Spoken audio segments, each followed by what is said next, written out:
Autre question, comment relancer et redynamiser les centres-villes des communes qui font face à la fermeture des commerces? On en parle régulièrement dans votre trésor.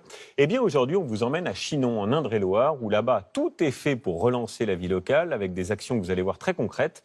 La commune a pu bénéficier de subventions et ça marche. Les commerces de proximité sont revenus, 32 ont ouvert en 5 ans.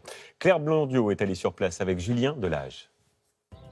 En Indre-et-Loire, la cité médiévale de Chinon, 8000 habitants, est en train de changer de visage. Elle fait partie de l'opération Action Cœur de Ville, une enveloppe de 6 milliards d'euros qui fait le bonheur des habitants.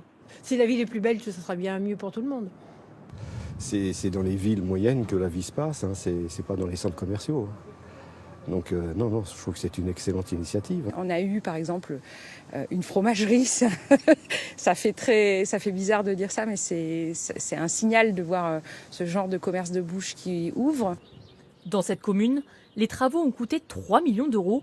L'objectif, retrouver l'âme du centre-ville, comme ici sur ce parking. Cette place, elle a vocation à vivre, elle a vocation à être un lieu de vie, un lieu culturel aussi. Là, l'idée sur un bâtiment comme celui-ci, c'est de remembrer complètement le bâtiment, d'en faire en bas un commerce plein et entier. Alors on aimerait que ça soit un restaurant par exemple.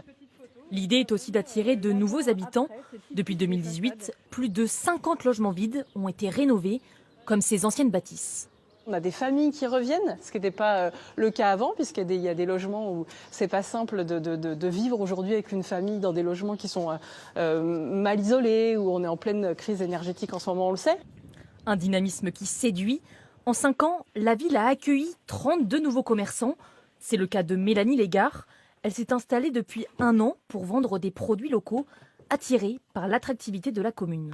Forcément que ça rassure parce qu'on sait que la mairie elle va s'engager en tous les cas pour dynamiser et pour générer de l'attractivité dans la ville. Et ce qui compte pour un commerçant, c'est d'avoir du passage. Symbole de cette réussite, le plan a été reconduit jusqu'en 2026 avec une enveloppe de 5 milliards d'euros, de quoi redessiner le cœur des centres-villes.